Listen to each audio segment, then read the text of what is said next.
The clock on the wall ticked softly, counting the seconds between quiet and memory. Mother's Day sunlight spilled through my kitchen window, painting gold on the chipped teacups I'd kept since David was little. I set the table the way he used to like it. 2 spoons of sugar, one for me, one for him. Lavender scented the room. Peace lived there. Then the doorbell rang. I opened it to find my son standing tall in a tailored suit, his smile polished for boardrooms.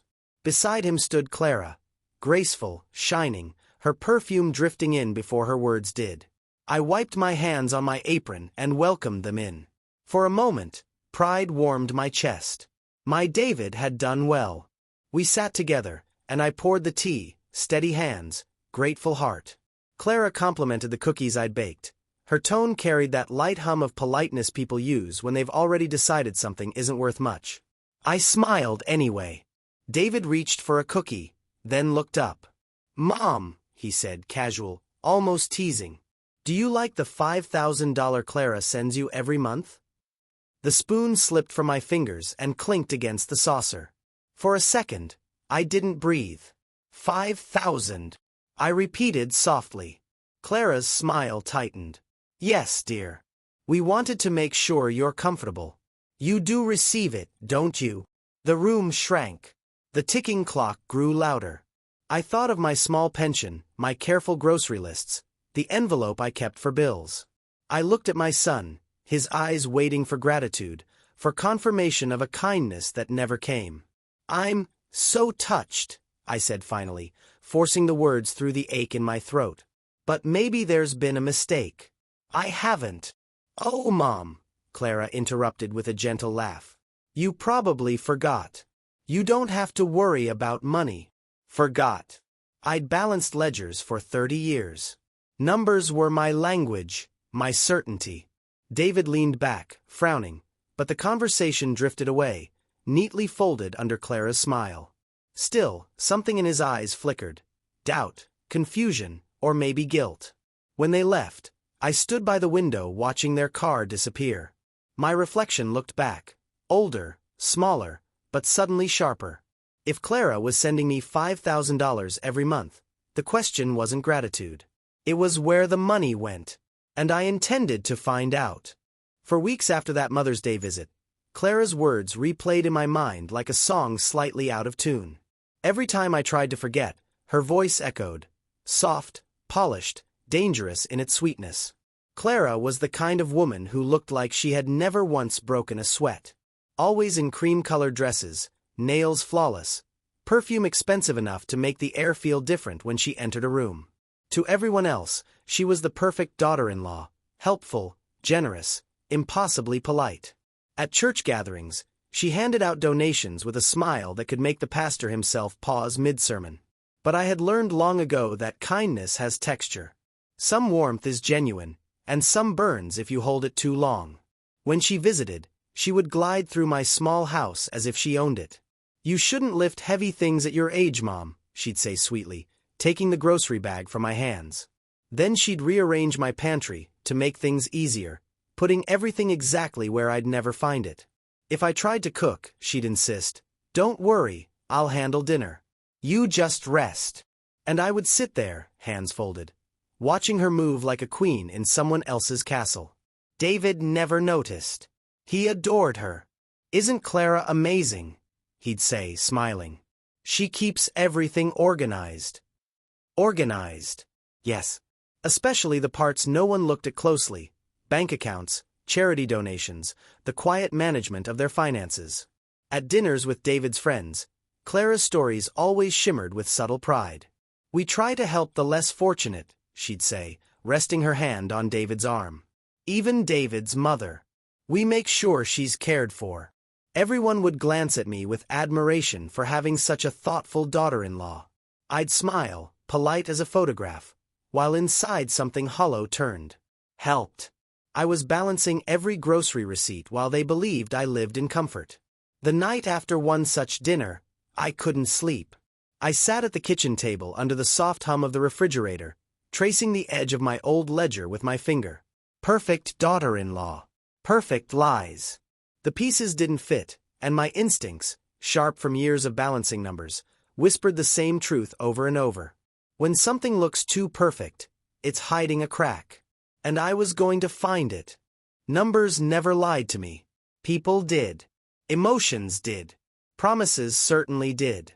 But numbers, they stayed loyal. That night, I pulled my old ledger book from the bottom drawer of my desk. Its brown leather cover was worn soft from years of church bookkeeping and household accounts. When I opened it, the faint smell of ink and dust carried me back to simpler times, when I balanced every cent with care, when truth could be found in a column of figures. I turned to a fresh page and wrote the date at the top. Then, in neat handwriting, I listed my income: pension, savings interest, small donations from friends at church. Then, the expenses: medicine, groceries, electric bill, a little for Sunday offerings. I added the totals twice, just to be sure. It didn't take long to see it.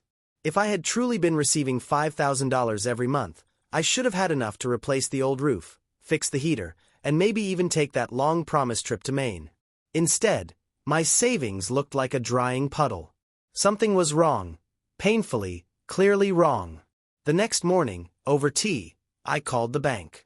My hands didn't shake. My voice didn't tremble. "Could you please tell me," I asked the young clerk, "if there have been any transfers made into my account for my son David or his wife, Clara?" She typed for a moment, then frowned. "No, ma'am," she said. "Not in the last 2 years. 2 years." I thanked her and hung up. My tea had gone cold. I sat there, staring at my tidy columns of numbers. They looked harmless, almost pretty, but they held betrayal hidden between the lines. David believed I was being taken care of. Clara claimed she sent money. Both couldn't be true. I closed the ledger and ran my fingers over its cover. A strange calm filled me, not anger, not fear, but something stronger. A quiet resolve. If Clara had stolen my son's trust, she'd done it with precision. But precision was my language, too. And I would find every missing dollar, not for the money, but for the truth behind it. The next morning, I dressed as if I were going to Sunday service. Neatly pressed blouse, pearl earrings, sensible shoes. Not because I wanted to impress anyone, but because I wanted to remind myself who I was. Margaret Hayes, retired accountant, widow, and mother. Not a fool. At the bank, the air smelled faintly of polished floors and printer ink. I waited patiently in line, clutching my small leather purse like it held my courage. When my turn came, I was led to a cubicle by a polite young officer named Sandra. Her smile was the kind used on elderly customers. Kind, but distant. "How can I help you today, ma'am?" she asked.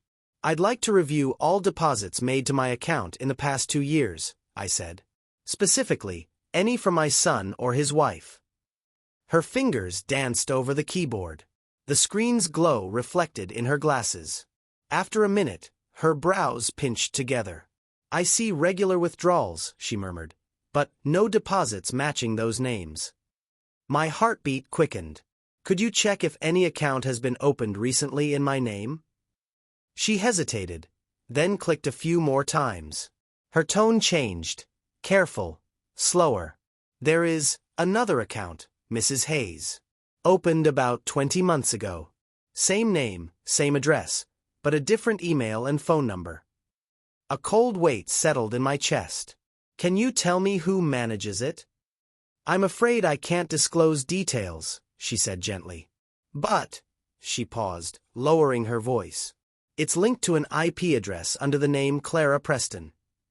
For a moment, I couldn't speak. The room blurred around me, the hum of printers, the tapping of keys, the faint echo of a baby crying across the lobby. All I could hear was the clock inside my head ticking through every month that money never came. Clara hadn't just lied. She'd forged my trust, my very identity. I thanked Sandra quietly, collected the printout she offered, and stepped out into the sunlight. The paper fluttered in my hand like a confession. This wasn't about money anymore. It was about respect, about the silent dignity she had stripped away behind her perfect smile. If she thought I'd stay quiet because I was old, she was wrong. The trail had begun, and I was following it. That night, sleep wouldn't come. Every time I closed my eyes, I saw Clara's signature, Smooth, practiced, beautiful in its deceit, sitting on a bank document that should have been mine. By dawn, I had made a decision. If she wanted to play clever, I would play careful. I took a small black notebook from the drawer. Its cover was plain, unassuming, just like me. But inside, I promised myself, would live the truth she thought I'd never find. The first page began with neat, deliberate handwriting. May 17th. Bank visit. Found duplicate account under my name. IP address linked to Clara Preston. Then, line by line, I logged everything. Dates. Names. Balances. Notes from the bank. Every small detail that could someday become proof.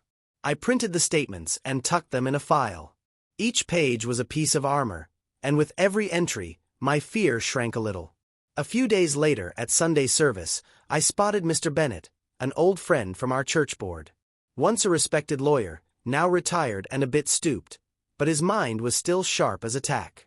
After service, I asked if he could spare a moment for tea. He listened quietly as I told him everything. Clara's claim, the missing deposits, the second account. He didn't interrupt once. When I finished, he leaned back, folding his hands. "Margaret," he said softly, "you have the truth, but not yet the power. Gather it. Date it. Document every word, every file, every lie. When the time comes, we'll strike, not out of anger, but out of clarity." I nodded. His advice felt like light through fog. Calm, steady, guiding. That night, I wrote again in my notebook. Advice from Bennett. Wait, document, strike when truth is undeniable. As the ink dried, I realized something had shifted inside me. The helplessness I'd felt weeks ago was gone. This wasn't just a battle for money, it was a fight for my name, for the respect I'd quietly earned over a lifetime. Clara had built her comfort on deception. I would build my case on truth, one careful note at a time. And when the moment came, her lies would crumble under the weight of my handwriting. By the time June came, my notebook was full. Names, numbers, signatures, even copies of emails Clara had sent to the bank under my name. The evidence sat in a neat folder, thin but lethal. Mr. Bennett said it was time. So I called David one afternoon. "Sweetheart," I said, keeping my tone light, "come for dinner this Sunday. I'd like to thank you both properly for everything you've done for me." He sounded pleased. "Of course, Mom. Clara will be thrilled." I'll bet she will, I thought. Sunday arrived warm and golden. I cooked everything from scratch: roast chicken, baked vegetables, and apple pie, his childhood favorite. The table gleamed under the old chandelier. When they arrived, Clara wore pearls and that same effortless smile. She kissed my cheek like nothing was wrong. Dinner flowed easily. We spoke of the weather, David's new project, the church renovations. I laughed when I was supposed to. I even thanked Clara for helping me so much lately. She glowed under the praise. Then came dessert. I sliced the pie slowly, the sweet scent of cinnamon filling the room. When the plates were served, I set down my fork and smiled. "Clara," I began softly, "thank you for the $5,000 you've been sending me. Tell me." I tilted my head just a little. "From which account did you send it this month?" The air shifted. The clink of cutlery stopped. David looked up, puzzled. Clara's hand froze midair. Well, from our joint account, of course." "Really?" I said gently. I reached into my bag and slid the folder across the table. "Because according to the bank, this account was opened in my name, but registered to your email." David frowned. "Clara, what is she talking about?" Her voice cracked, a thin thread of panic hiding behind a brittle laugh. "This must be a mistake. Mom's confused." "Confused?" I echoed softly. "I was for a while. But I'm an accountant, dear. Numbers don't confuse me." David opened the folder. His face drained of color as he saw the signatures, hers, forged over mine. For a long, trembling moment, no one spoke. The only sound was the clock ticking, counting down the silence between betrayal and truth. And for the first time, I didn't look away. David sat frozen, his fork still in his hand, eyes fixed on the papers before him. The golden light from the chandelier flickered across the black ink of Clara's forged signature. Elegant, practiced, cruel. Clara reached across the table, her voice trembling. "David, listen to me. This isn't what it looks like. Your mother's confused. She's been under stress. She must have misunderstood something." Misunderstood. My voice was quiet, but it carried. The bank doesn't misunderstand. Neither do numbers. She turned to me, desperate. "You're mistaken, Mom. You probably mixed up accounts, or maybe someone tricked you. You've been forgetting things lately." I looked at her steadily, the way I once looked at misaligned figures on a spreadsheet. "My memory," I said softly, "is fine, dear." The silence that followed was sharp enough to cut through bone. David's face tightened. "Clara," he said, almost pleading, "tell me the truth." Her facade cracked. "Fine," she snapped, rising from her chair. "You think I wanted to do this? You never notice how much pressure I'm under. I only redirected the funds temporarily. It was still our money." "Our money." His voice broke. "It was for my mother." She folded her arms, defiant. "She doesn't need that much. She barely spends anything. I was going to return it. Eventually." "Eventually," he echoed, standing now. The weight of years, his success, his pride, his blind trust, hung heavy in his tone. "You stole from her, Clara. And you let me believe I was a good son." Her eyes flashed with anger and humiliation. "You're blaming me because you're too naive to handle your own family." Then, without another word, she grabbed her purse, her heels striking the tile like gavel blows, and stormed out. The door slammed. The house fell still. Only the clock ticked, patient and unforgiving. David sank into his chair, hands over his face. "Mama, how long?" I sighed, resting my hand over his trembling one. "Long enough for the truth to find its own way home." He didn't speak. Neither did I. There was nothing left to say that numbers couldn't prove. Outside, the wind brushed against the window. Quiet, cleansing, final. The illusion had shattered. And in the wreckage, only truth remained. The morning of the hearing was gray and still, the kind of sky that waits before rain. I wore my best navy coat, the one I used to wear to church meetings. Simple, respectable, steady. Mr. Bennett met me on the courthouse steps, briefcase in hand, his voice calm as ever. "We're not here to fight, Margaret," he reminded me. "We're here to finish." Inside, the courtroom smelled faintly of wood polish and nerves. Clara sat at the defendant's table, her perfect posture now tight with fear. Gone were the pearls and charm. She looked smaller somehow, her eyes darting toward David, but he didn't meet them. The judge spoke with the cool rhythm of someone who's heard every kind of lie before. Documents were presented, bank statements, forged signatures, the duplicate account tied to Clara's email. Each page of my notebook had become a piece of evidence. Every quiet night I'd spent writing now spoke louder than her excuses. Clara's lawyer tried to argue confusion, a clerical error, even shared family funds. But when the bank manager testified, the truth left no room for sympathy. The judge's gavel fell once. Sharp, final. "Mrs. Preston," he said, "this court finds you guilty of financial misrepresentation and identity fraud.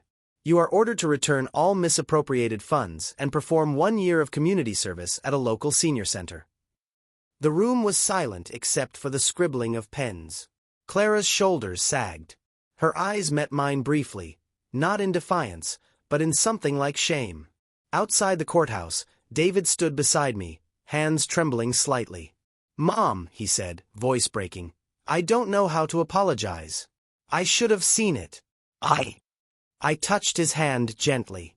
"You believed someone you loved. That's not a crime. But learning from it, that's what matters." He nodded, tears glinting in his eyes. As we walked down the courthouse steps, I felt no triumph, only release. Clara would face the law.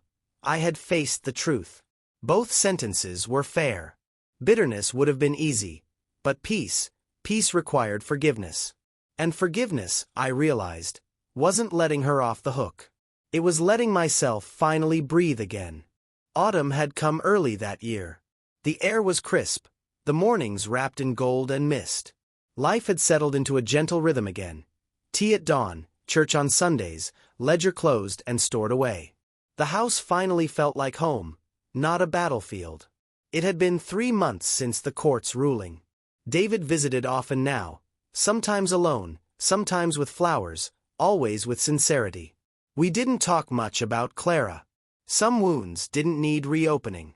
One morning, as I sorted through my mail, I noticed an envelope without a return address. The handwriting was careful, hesitant, as if each letter had been weighed before being written. I knew instantly who it was from. I sat by the window, the same one where I'd once watched their car disappear, and opened it slowly. Mrs. Hayes. I don't expect forgiveness, but I wanted you to know, I'm sorry. When you exposed me, I thought you'd ruined my life. But the truth is, you saved it. I'm in a rehabilitation program now, helping with financial counseling for women who made mistakes like mine. I used to think I was smarter than everyone. Now I just want to be honest. Thank you, for not shouting, for not hating, for just showing me who I'd become. Clara. The paper trembled in my hands. Outside, a breeze brushed the maple tree, scattering its first yellow leaves across the lawn. I thought of her standing before the judge, proud, terrified, undone, and I realized that somewhere beneath all that vanity, she had been lost long before I found her lies. I walked to my desk and pulled out a blank sheet of paper. My reply didn't take long to write. Dear Clara, we all fall, but some of us stand up different.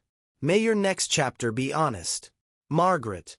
I sealed the envelope, pressed it gently between my palms, and smiled. Justice had given me closure. Truth had given me strength. But forgiveness, that had given me peace. As the sun dipped low, I placed the letter in the mailbox and whispered to the evening air. Let her find her way. A year passed, and life began to bloom again. Quietly, steadily, like spring finding its way back through winter's ruins. My house was lighter now. The silence no longer felt empty. It felt peaceful. The ticking clock that once counted my loneliness now simply kept time for new beginnings. With Mr. Bennett's guidance and a small donation from the church, I founded a community fund called The Honest Hand. Its mission was simple: to help elderly victims of financial abuse reclaim not just their money, but their dignity. Every Thursday afternoon, the church basement filled with the hum of conversation, women and men who had been tricked, misled, or forgotten. Some cried, some laughed, but all listened when I told them what I'd learned. People can take your savings, I'd say, but they can't take your strength, not unless you let them. David began volunteering quietly at the meetings. He handled the paperwork, set up chairs, and sometimes just sat beside me in silence.